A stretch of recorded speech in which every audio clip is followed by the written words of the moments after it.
One of the interesting things about the Masters a couple of weeks ago was that Adam Scott put a new driver into the bag.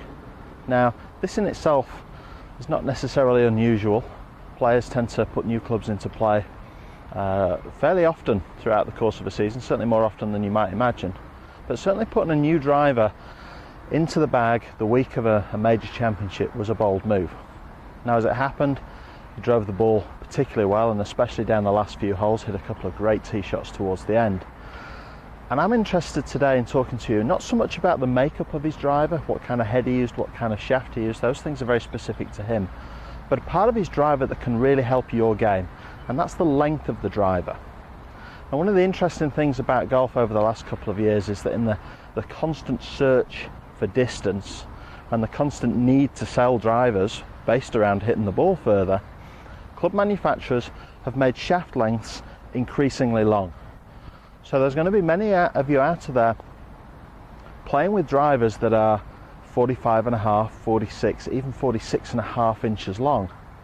And when we think back a few years, it's not all that long ago that 43.5 inches was the standard driver length.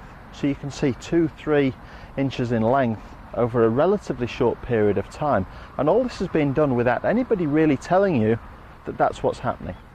Now, the longer you make a shaft, many of you may be aware, if you make a golf club shaft longer, you potentially increase club speed, and that potentially hits the ball further. However, what the manufacturers won't tell you is that the longer you make a driver, the harder it is to control, and in a lot of cases that actually robs players of distance.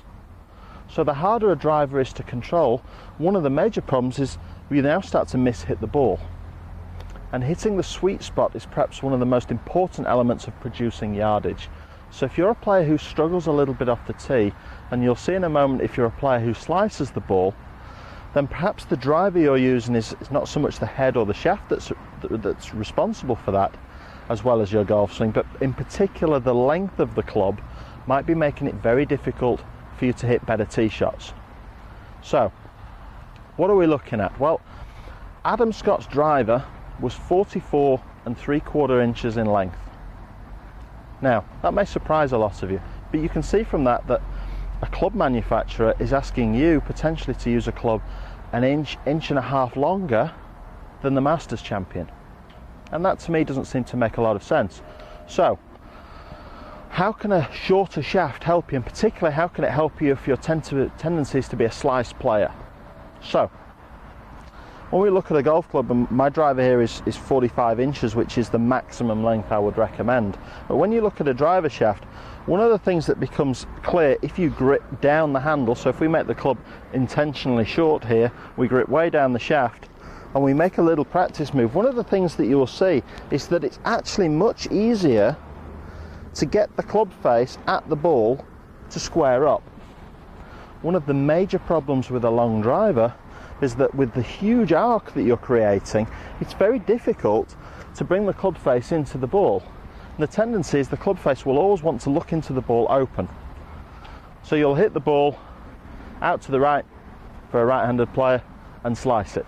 The only way that you can countermand that is then potentially to start building a swing which comes over the top. You try to use the swing path or the swing plane to start the ball to the left to accommodate for the right hand slice. Now, the path, unfortunately, doesn't particularly influence the starting direction of the golf ball.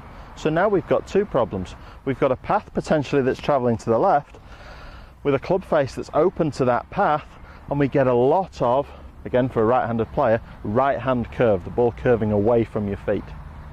So, what you're going to find, I think, is if you look at your driver, take it into your local pro shop perhaps, if you look at your driver, examine the length of it, and if you haven't been custom fit for the length of your driver shaft, I can almost guarantee if you're a slice player, you're using a shaft that's too long.